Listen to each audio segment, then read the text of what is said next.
মাশাআল্লাহ মাশাআল্লাহ, আল্লাহ পাকের অপরূপ সৌন্দর্য। ভিউয়ার্স,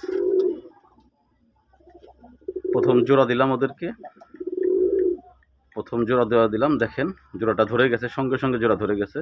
মাশাআল্লাহ, সবাই দোয়া করবেন। আমার ঘরের নতুন এক জোড়া।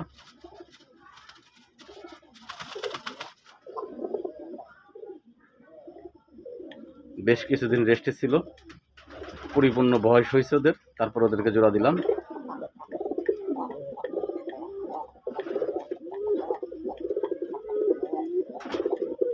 দেখেন কোয়ালিটিফুল একটা জোড়া মিলাইছি, সবাই দোয়া করবেন ওদেরকে যেন আমি আমার কবুতরগুলোর ডিম বাচ্চা করতে পারি পরিপূর্ণভাবে। আমার চ্যানেলটি সবাই সাবস্ক্রাইব করবেন, ফেসবুক পেজটি সবাই ফলো করবেন।